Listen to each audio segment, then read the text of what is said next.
Thank you everyone for coming tonight to the OTAC clinical case webinar on mental health issues in people with opioid use disorder. So tonight we're very lucky to have Dr. Alicia Foran present. Alicia is an addiction medicine specialist and consultation liaison psychiatrist at Royal Prince Alfred Hospital. She did her training in psychiatry, subspecializing in consultation liaison psychiatry, and following completion of her psychiatry fellowship, then attained a fellowship in the chapter of addiction medicine. She now works between both drug health services and psychiatry services at Sydney Local Health District and enjoys the challenge of the complex interplay between mental health and substance use disorders. Before we begin, I'd like to acknowledge the traditional custodians of the country on lands on which we meet and recognize their continuing connection to land, water, and culture. These are just the geographical demographics of participants for tonight, or the registrants. We have a lot of metropolitan as usual, but someone from the far west, thank you for registering, and also some interstate people joining. And these are the specialties. A lot of pharmacists and general practitioners as usual, but also a lot of other nursing roles, which is very nice to see. Thank you all for coming. And just a little about the clinical case webinars. These are monthly webinars that we hold at 6 p.m. with different topics and different presenters. For those who have joined live tonight, you will receive an e-certificate that you can use towards CPD points. And the webinars are recorded and made available on the OTAC website for viewing later on for those who cannot join or want to revisit the topic. We also have the OTAC scholarships that are open. These are open to unaccredited general practitioners and nurse practitioners who work in private settings, and there's more information on the OTAC website. And just some quick housekeeping before we begin. Alicia is happy to have people unmute themselves to ask questions. Otherwise, you can type your questions in the chat box, and Dr. Sharon Reed is here with us to monitor the chat. Please note that the webinars are recorded, so don't reveal any identifying information, and please be considerate and polite. And now I'll turn it over to Dr. Foran. Thank you for joining. Thank you, Jess, for the introduction, and thank you everybody for joining online tonight. I'm very happy to be here and happy to be asked to come present. I hope this will be informative. I don't want to be just listening to the sound of my own voice the whole time. I think that would be very boring for everybody. Personally, I would be bored by the sound of my own voice the whole time. So that's why I did say to Jess, I'd be very happy to make this a little bit more interactive and to have questions as we go through. And Sharon is here to help as well, monitoring the chat, because I probably won't pay attention to the chat as we go through to help with any questions that you all might want to put in. But very happy to make this a more interactive sort of discussion tonight, rather than just you listening to my boring voice. I've been asked to talk about mental health issues in people with opioid use disorders, which is an incredibly broad topic and something that I wondered, well, what am I actually going to talk about tonight? So we're going to run through some things. So maybe, and Jess is going to help me go to the next slide. Thanks, Jess. So what we're going to do tonight is just go through the aims of what we're going to talk about, a little bit about epidemiology and the impacts, some cases and challenges that go along with treating mental health illnesses with substance use disorders. And I've popped in some references at the end. Thank you, Jess. So in terms of aims, I'm hoping that by the end of the session, everyone will have an increased understanding of the prevalence of mental health and opioid use disorder comorbidity, the application of DSM-5 criteria to the cases we're going to discuss and specific diagnoses, and also maybe we can touch a little bit on management pathways. But as I sort of discussed as I mentioned at the beginning, this is a really giant topic and very difficult to cover in a small amount of time. So I'm just going to touch on pieces here and there. So essentially, I mean, what I think that we're talking a little bit about tonight here is dual diagnosis. And dual diagnosis refers to the co-occurrence of a substance use disorder and another psychiatric illness, such as major depressive disorder, post-traumatic stress disorder, schizophrenia, or anxiety disorders. Dual diagnoses are highly prevalent and pose significant challenges in clinical management, treatment, and prognosis. There have been several ideas that have been hypothesized as to the dual diagnosis pathways. One is, for instance, the self-medication hypothesis, so that individuals with psychiatric disorders may use substances to alleviate their symptoms. This tends to lead to a negative cycle, wherein the substance then worsens psychiatric symptoms over time. There's also a shared genetic vulnerability that has been postulated, and studies have shown that there are, for instance, polygenic risk scores for both major depression and alcohol use disorders, which show a strong correlation. There are also other hypotheses as well, in that, for instance, there are neurobiological mechanisms. For example, you have the brain reward circuitry dysfunction, where both psychiatric disorders and substance use disorders are associated with the dysregulation of the brain's reward system, particularly in the prefrontal cortex and the mesolimbic pathways. This leads to impaired reward processing and this vulnerability to substance use. And I'm sure we're all familiar with how substance use disorders and addiction can take over reward processing, and you only get rewards from using the substances, for instance, or the majority of the reward. There are also obviously the environmental and psychological factors that come into play as well. And again, it's well known, trauma, stress, adverse life events are all risk factors for developing both psychiatric disorders and substance use disorders. So if we drill down a little bit more in terms of epidemiology and prevalence, approximately 46% of individuals with a mental or substance use disorder in the past 12 months experienced 2 or more diagnosable conditions. And there's been little evidence of change in the prevalence of these co-occurring disorders since 2007 compared to this study that was looking at the prevalence of disorders from about 2020 to 2021 or so. What they did find, though, was that comorbidity was more pronounced in younger populations, and specifically that was in the age range of 16 to 24 years. So it's increasing in our younger populations. In those seeking treatment for substance use, the comorbidity ranges between 47 to 100%. So a large number of the patients you see will have comorbidity. Mood and anxiety disorders are more common, with the prevalence of current depression ranging from 27 to 85%, and the prevalence of current generalized anxiety disorder ranging from 1 to 75%. Also large ranges there as well. Drilling down then to people with opioid use disorders, the prevalence of people with current depression has been found in particular studies to be 36%, of anxiety 29%, of ADHD approximately 21%, PTSD 18%, and bipolar disorder 8.7%. And interestingly, the lifetime prevalence of antisocial personality disorder 33%, and borderline personality disorder 18.2%.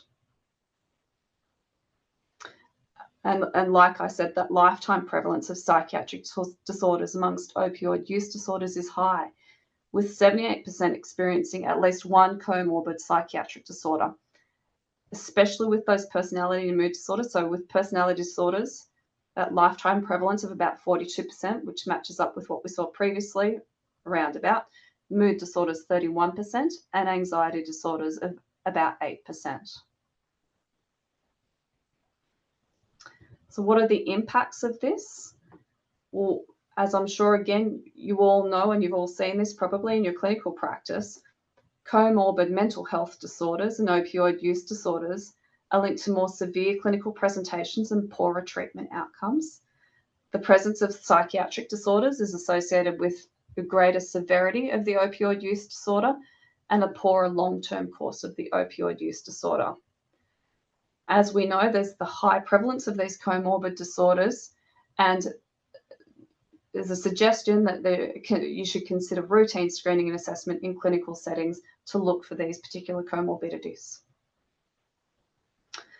So I thought we'd just start and get straight into some cases and talk about some cases and make things a little bit more interactive from here.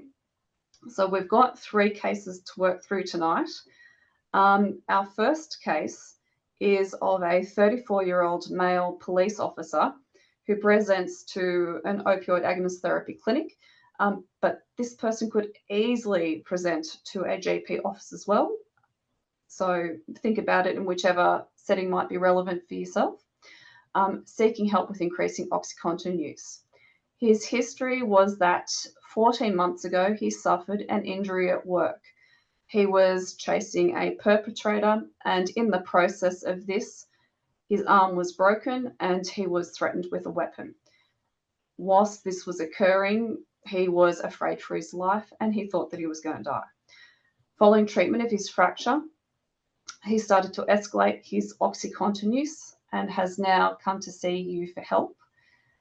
As a side note, he's not currently working. What are your initial thoughts or provisional diagnoses for this man? And you can write answers in the chat and Sharon will help. Yeah, that'd be great. Then I can monitor and try and summarise. I'll give you a little bit of time.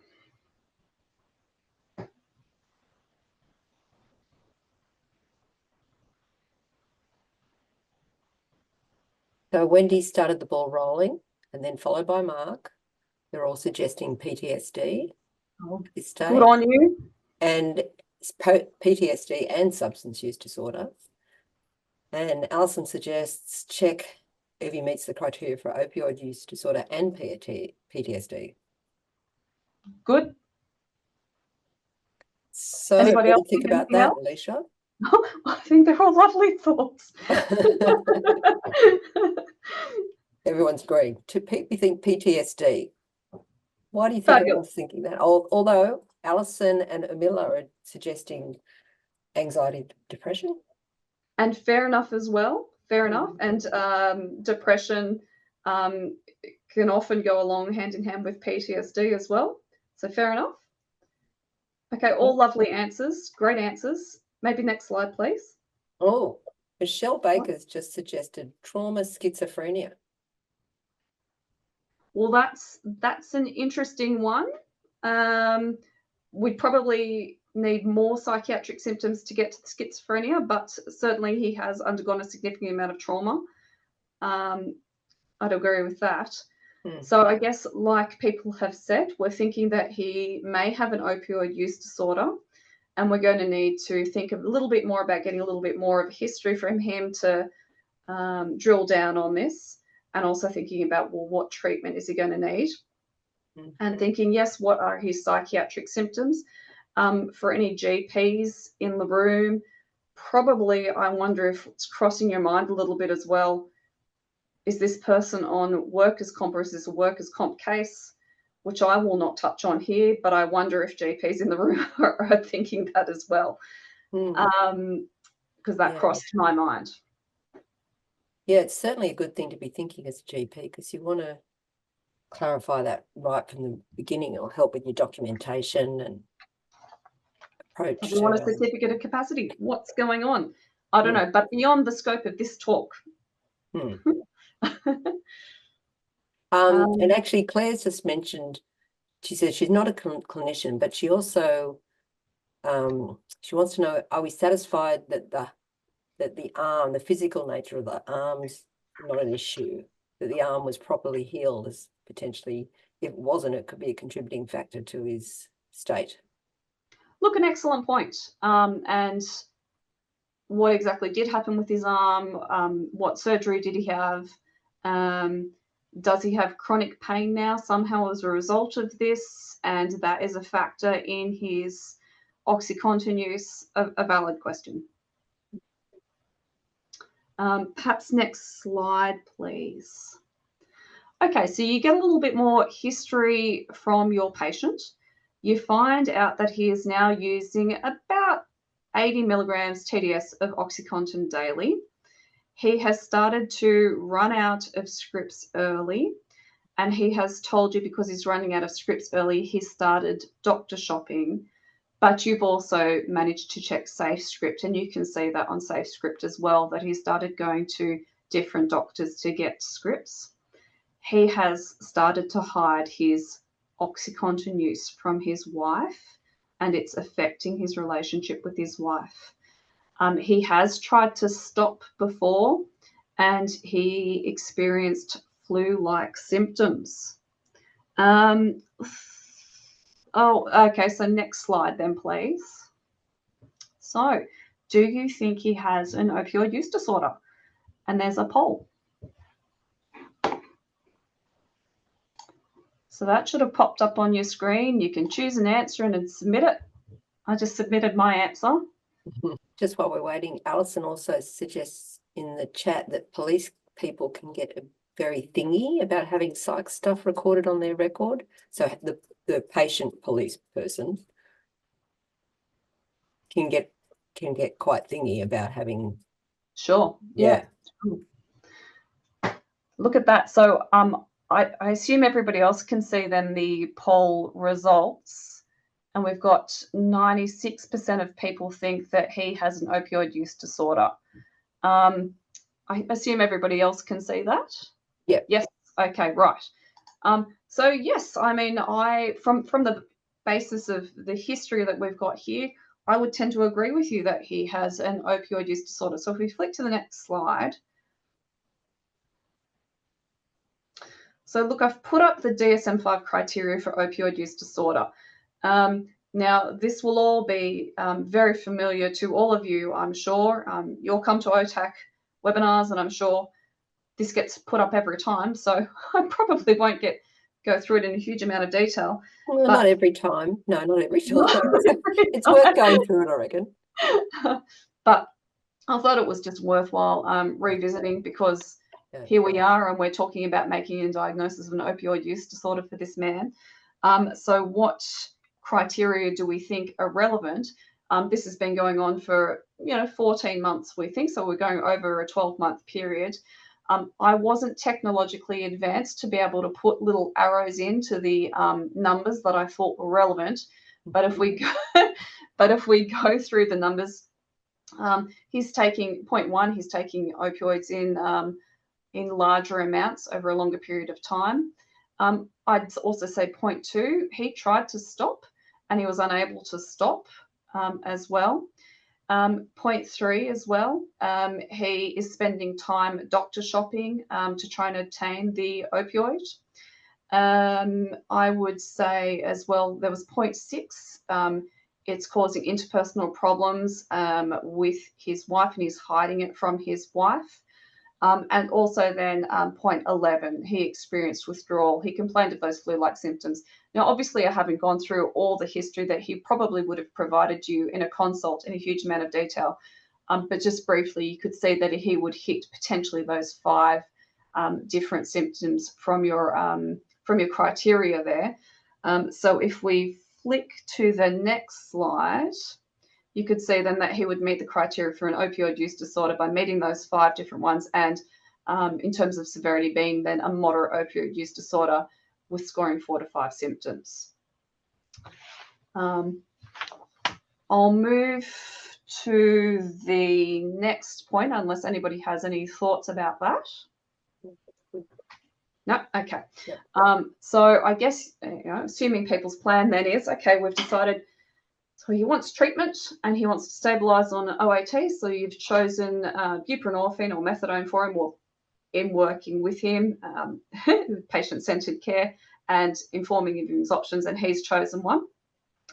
You've gone ahead and got further reviews and history. at this point in time, and you've particularly tried to elucidate history from periods, psychiatric history from periods where he might have been abstinent from opioids, although that seems probably unlikely given the history I've just given you. Pretend maybe he was able to stop opiates for a month or something, and now that he's stabilised on OAT as well, what are his psychiatric symptoms now? So I think that we can move to the next slide. Okay, so you're getting more psychiatric history from him now and working through things now. And the psychiatric symptoms that he gives you now are of nightmares and flashbacks. He's not enjoying things as much anymore. He no longer feels that the world is a safe. I'm sorry about that, everybody. So back to case 1. Sorry for being a touch puffed out. So nightmares, flashbacks, not enjoying things as much anymore. The world is no longer a safe place. He's now more angry and having angry outbursts, and he's more irritable. He's telling you he's not sleeping as well. He's also avoiding the area in which he was injured by the perpetrator. I think, next slide then. Great. So back over to you guys. What's your provisional psychiatric diagnosis from this? A lot of people have already sort of said things in the room, but you've got your pop-up options here. Okay, so the poll now, the results of the poll should be shared. And good job, everybody. I think we have 89% of people choosing post-traumatic stress disorder. And you would be right. Okay, so I've popped up the DSM criteria for PTSD. So you have your trauma exposure, and here we've got our criterion A symptoms. We've got our criterion A, criterion A guidelines, and he was directly exposed to the trauma, so he meets criterion A of post-traumatic stress disorder. He described more than one intrusion symptom. He had nightmares and he had flashbacks. He also described avoidance of external trauma reminders, so the place where the trauma occurred. Next point down. Slide down. Thank you. He had 2 or more symptoms. He had 2 symptoms of negative cognition and mood. He described a loss of interest or participation in significant activities. And he also described persistent, exaggerated negative beliefs about the self, others, or the world, in that he thought that the world was no longer a safe place. And for people here that have had experience in seeing patients with post-traumatic stress disorder, I often find that that's quite a common one, that they no longer feel that the world is a safe place. He also described 2 hyperarousal symptoms, including the irritability and the angry outbursts, as well as the sleep disturbance issues. You'll note your additional criteria, more than a month, that he had the functional impairment, and point H, not attributable to another disorder. So you're looking there, I guess, particularly at the substance issue. And so it's particularly important trying to tease out the symptoms of the PTSD separate from the symptoms of the opioid use disorder. So needing to look at the symptoms during a period of when he's not using substances, so he wasn't using OxyContin or opiates or things like that, or when he's been sort of stabilized, and you can see that whilst he's stabilized on OAT, he really has these quite significant and debilitating PTSD symptoms. Next slide. So if you're thinking then about case 1, you're looking at the treatment then of the opioid use disorder. So you've started him on OAT, but thinking about other things as well. Does he want to go to any groups? Does he want to go to things like NA? Does he want to go to SMART? Those sorts of things. Talking about DNA counselling, talking about various other supports and scaffolds that you can put in place for the opioid use disorder, and then thinking about treatment as well for the PTSD and what you're going to do there. Are you thinking about a little bit of medication? Are you thinking about referring to a psychologist? Again, depending on what treatment setting you're in and these sorts of things. Do you need to refer to a psychiatrist, or are you happy managing it in primary care setting? All these particular issues, and depending on your level of experience and what's going on and who you are. And I know I'm speaking to quite a wide and varied audience tonight. Alicia, there's a previous point in the chat that's kind of relevant to this. It says, how do you prioritise OTP treatment when the patient main issue is mental health predominantly, that is currently undermanaged by others, for example, deficiencies in the mental health care system, or, the patient not complying with what's been recommended to them? So I guess, how do you prioritise OTP versus mental health treatment? I think that, I think it depends. It's all individualized and it's a case-by-case basis. I think that if somebody has an untreated opioid use disorder, their mental health, despite being non-compliant with treatment or being undertreated or whatever is going on, their mental health is likely going to benefit from their opioid use disorder being treated and stabilized. It also depends on what stage of change they are in terms of their opioid use disorder, and we're assuming that they're in the stage of change where they want to get help and that they want to have their opioid use disorder treated and enter into treatment.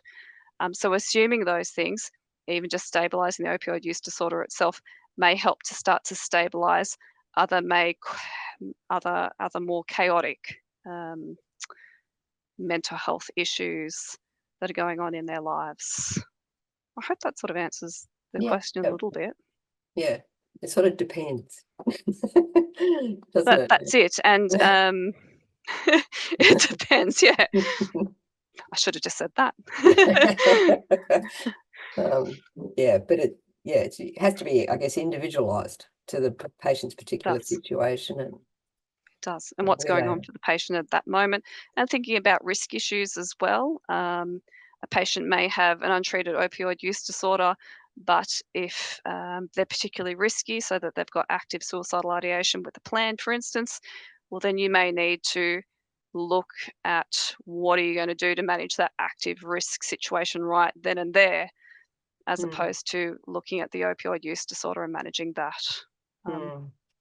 Yeah, and I guess I think maybe this will come up later, but the other thing, I guess, for the audience, a lot of them are in private practice, so that makes it particularly hard to try and,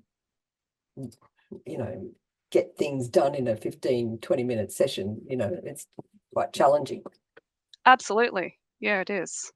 And may require several sessions to be able to sort things out. Yeah. Exactly right. But I guess also in emergencies, then you just have to ask for help somehow. That's right. And in that instance where I was just talking about someone who was actively suicidal with a plan, more often than not, it sounds like that would be a person, for instance, that I would probably schedule and send to the emergency department. Anyway. So we've got our second case. Things now get a little bit more complicated from here, because I'm going to start to add other substances in. I appreciate that this is OTAC, and we're looking at opioid use disorders, but in the patients that I see, most are polysubstance. So I'm sort of going to move a little bit more to polysubstance issues. So our second case is of a 51-year-old Indigenous female who was transferred from another OAT clinic due to having delusions about her case manager. She currently smokes 10 to 20 cigarettes a day. She drinks a bottle of wine daily. She uses about $10 of cannabis every 2 days.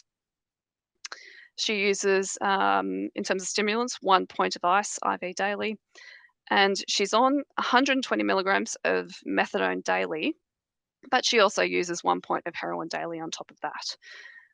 So what are your initial thoughts or provisional diagnoses for this case, noting that I haven't given you a whole heap of information, so you might have to jump to some conclusions, but please write your conclusions in the chat.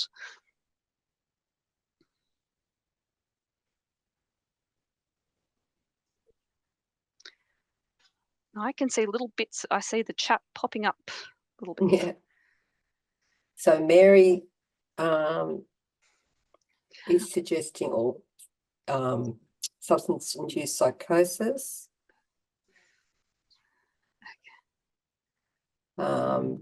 Toxicity. Mark suggests polysubstance use, drug-induced psychosis, substance-induced psychosis, undiagnosed psychiatric condition, or 3 things: substance use disorder, schizophrenia, and bipolar disorder. Drug-induced psychosis, often on a background of extreme trauma in these lines, Alison suggests. See an MMT, methadone maintenance therapy. Sorry, should have said methadone. So we seem to be getting a lot of drug-induced psychosis, and we're getting a lot of polysubstance use. Can we be more specific about what substance use disorders this person may meet?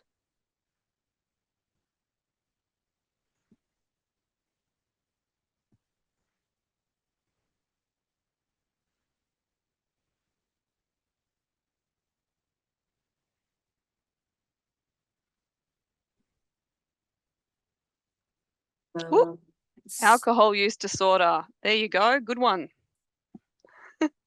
Thanks, Amila. And others are saying drug-induced psychosis as well as substance use, alcohol use disorder, and opioid use disorder. Yep. Stimulant use disorder. Great. So alcohol, stimulant, and cannabis use disorder. Fabulous. All right. Good job, everybody. Maybe we can jump to the next slide. Okay, so what I wrote was, so tobacco use disorder. Again, this is jumping to conclusions. I haven't given you a great deal of information. Tobacco use disorder, alcohol use disorder, methamphetamine use disorder, opioid use disorder, noting as well that she is on methadone. Look, I put THC misuse. She wasn't using cannabis every day. And look, she does have these delusions. Obviously, delusions is not a diagnosis, but we're thinking some sort of psychotic disorder. So are we thinking schizophrenia, schizoaffective disorder, a drug-induced psychosis or a substance-induced psychosis, potentially a bipolar disorder? And for a little bit of fun, I put in there, are we thinking potentially pseudo-hallucinations as well? So well done, everybody. We get a little bit more history from her, and we find out that, yes, she's had these delusions about harming a case manager, but also other varied delusions as well. She has chronic auditory hallucinations that have been commentary in nature, and she's had them for a long time, but she is able to manage those chronic auditory hallucinations. She has no formal thought disorder. She denies any particular mood symptoms. She has a family history of schizophrenia in her mother and in 2 cousins, 2 maternal cousins. And in terms of her developmental history, she has an onset of her psychiatric symptoms at the age of 16 years and started using substances at the age of 18 years. So we've got another little poll to work through. What's your provisional diagnosis with this? Okay, so you should have the results shared there in front of you, which should show 67% of you chose schizophrenia and 19% chose the substance-induced psychotic disorder, 14% chose schizoaffective disorder, and no one chose delusional disorder. So fair enough. This patient has schizophrenia. but very reasonable also as well. I could see why you would choose the substance-induced psychotic disorder. She's been using a lot of ice, and in fact, the ice probably does exacerbate her psychotic symptoms to a certain extent. I deliberately gave you the information there about her family history, so pointing to that genetic loading there in terms of the family history of schizophrenia, but also particularly as well in terms of that developmental history and the psychiatric symptoms. And again, it's very tricky with dual diagnosis, but again, trying to tease apart the periods of abstinence and what psychiatric symptoms were present during periods of abstinence or when people were stable on OAT or things like that, to try and sort of pinpoint the best diagnosis or the most appropriate diagnosis for a patient. But she had her onset of psychiatric symptoms prior to any substance use, so pointing more towards a schizophrenia rather than a substance-induced psychotic disorder. But fair enough to have chosen the substance-induced psychotic disorder. I mentioned that there had been no mood symptoms, so that potentially rules out the schizoaffective disorder. And in terms of the delusional disorder, she had the chronic auditory hallucinations, so it's very unlikely she's got a delusional disorder, which would just usually be pure delusions. I'm going to click this poll away from me. Maybe we can go to the next slide, please. Thank you. So you start to think about your treatment for her polysubstance issues. She's already on her methadone. She's using that little bit of heroin on top, and she finds that she is experiencing cravings, and yes, she does want to use the heroin on top. So increase her methadone a touch. She's receptive to some nicotine replacement therapy, and so you're able to give her a little bit of nicotine replacement therapy. Given her complex psychiatric comorbidity and both, I guess, her polysubstance issues, detox and rehab were discussed with this patient, and it could be discussed with patients such as this. She eventually chose not to go down this pathway, but thinking about as well their psychiatric treatment as well, which in an instance, in a case such as this, will often be with community mental health team and depot medication if needed, or oral medications depending on their compliance. So Alicia, does that sort of mean sometimes you just have to let the substance use just sort of go while you get the psychiatric stabilized with depot, or is there a no, not necessarily. Could work on there was enough history with this patient, for instance, or a patient of a similar history like this, where you'd be able to say you warrant treatment with antipsychotic medication, no matter, for instance, whether it would be, I guess, a drug-induced psychosis or a schizophrenia. Drug-induced psychosis, you're probably going to be less likely to treat with a depot potentially, but again, it depends on their history and these sorts of things. But she had a clear history of schizophrenia, and so treated with depot whilst there is ongoing management of her polysubstance issues. Yeah. In the chat, Angela's suggesting, if admission, I would think mental health admission with AOD consult liaison support. Is that what usually happens? So it depends on, I guess, your detox unit and where you're from and the level of comorbidity that they can take. She has in people who have, I guess, chronic psychotic symptoms, but are generally relatively compliant. There is, depending again on the detox that you're talking about, there's potentially no particular reason why they might not be able to go to a detox, given that they're generally able to manage their symptoms and they're not particularly aggressive or those sorts of things. Yeah. I mean, relative to that, Claire asks, will detox rehab accept people with active psychosis? And on the flip side, will mental health wards support detox? So detoxes, again, and I cannot speak for all detoxes, but in general, and again, it's depending on, I guess, depending on which detox you're talking about. But in the detoxes I've worked at, yeah, if you have chronic psychotic symptoms that are generally well managed, and you have management strategies in place to manage those symptoms, yeah, you can be managed in a detox setting. Previously, I have also been able to arrange psychiatric admissions for the purposes of detox for people who have been more mentally unwell or potentially more aggressive. Detoxes often can't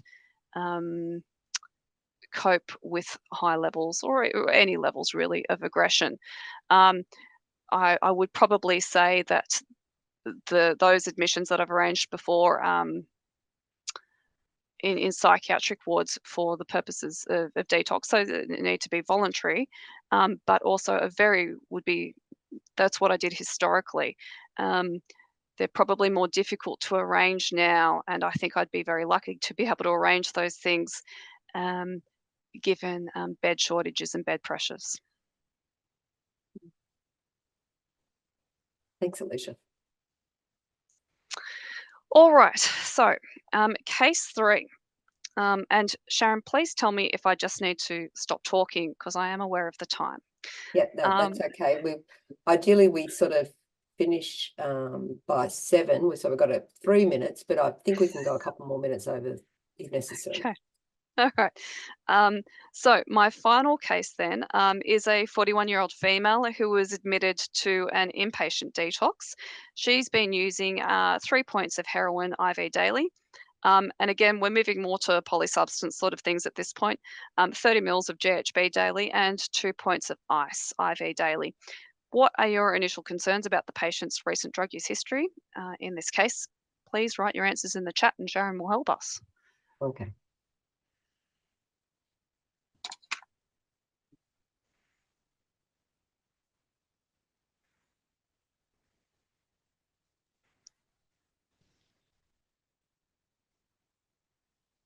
It's quiet. Oh no, here we go. So Marnie says GHP will make her unwell medically. And Angela Good. also expresses concern about the GHB withdrawal. Good. What are your worries about the GHB? What's going to happen?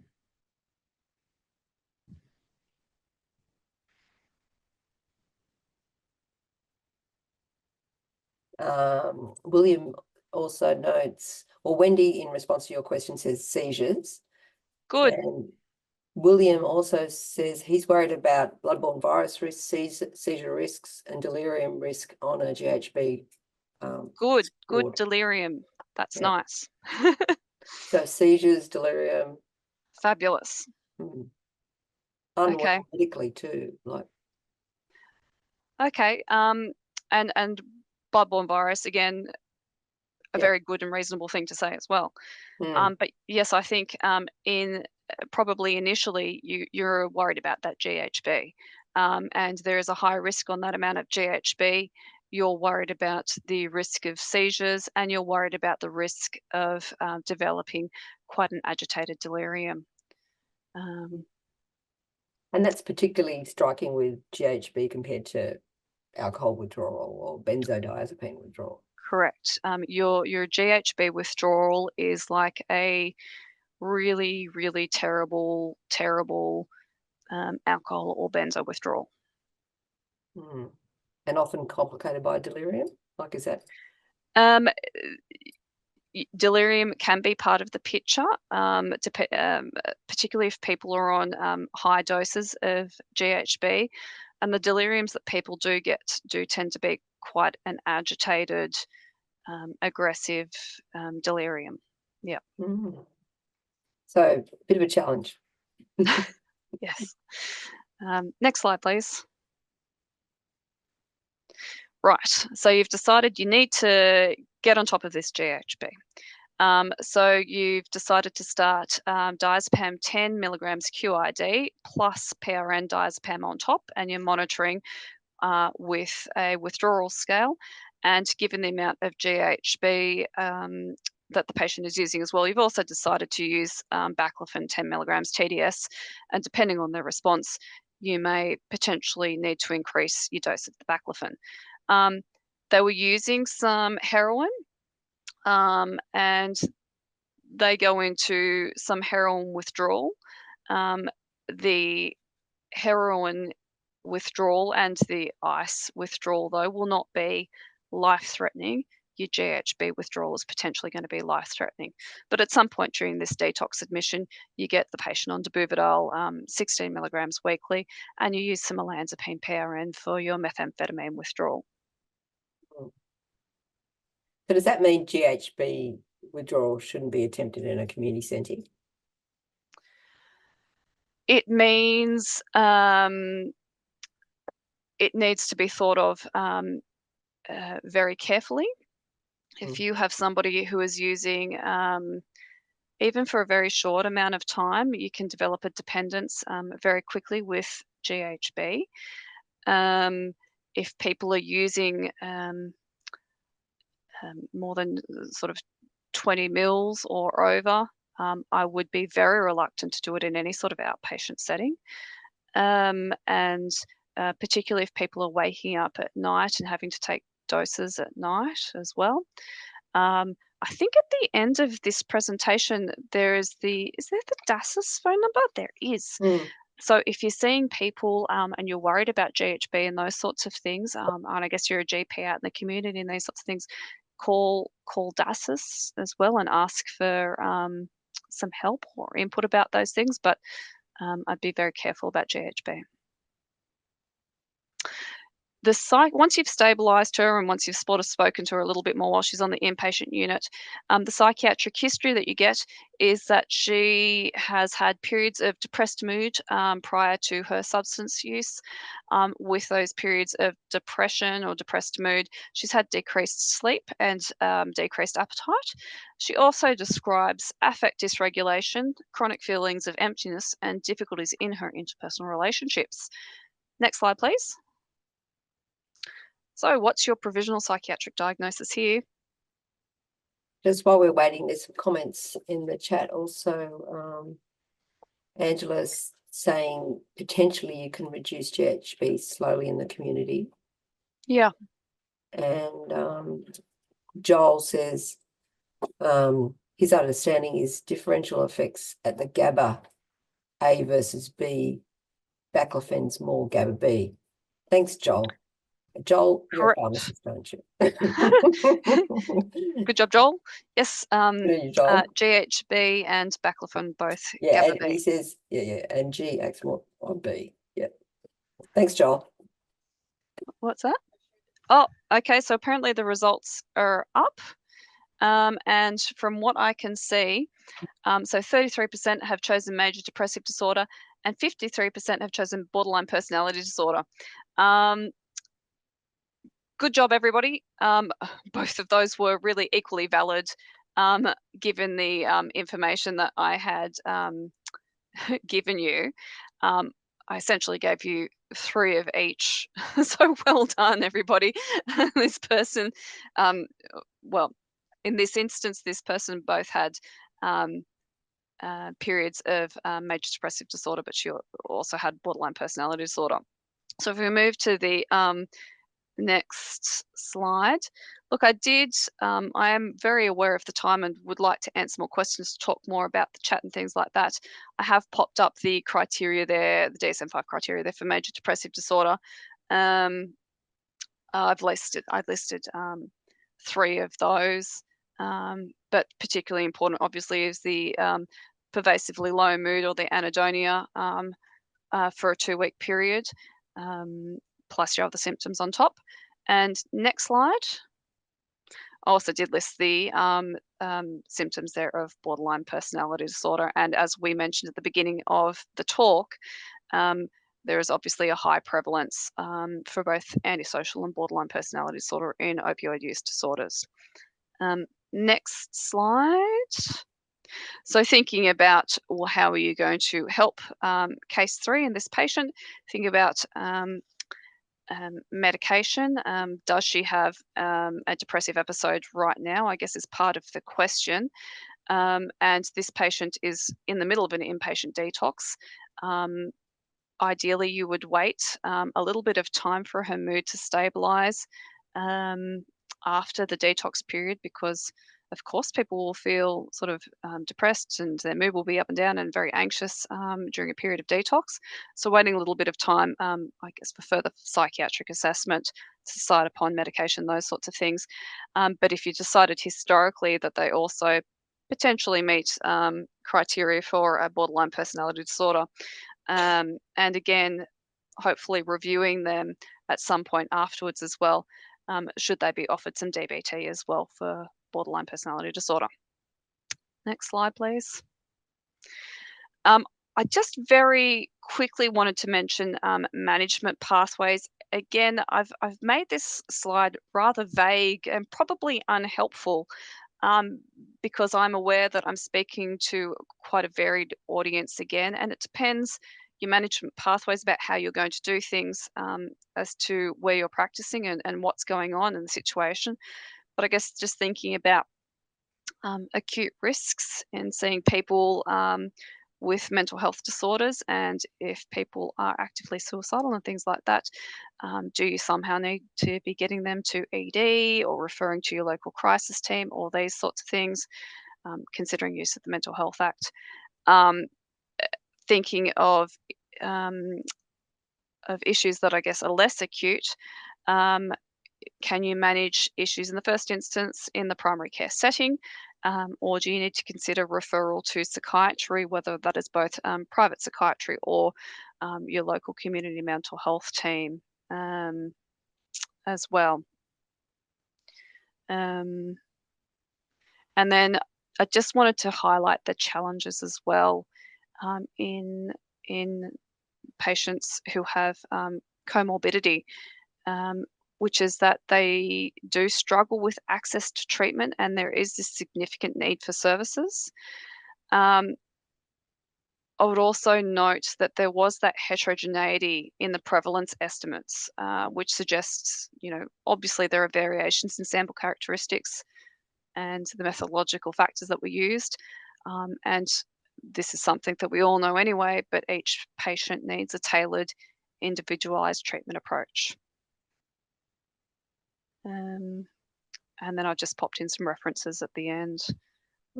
But Sharon, if we have time, I'm happy to answer any questions and that's that slide. There was one question from Akshay in the chat asking, should people with dual diagnoses be treated by separate practitioners or someone capable of doing both? Hi, Akshay. What a great question.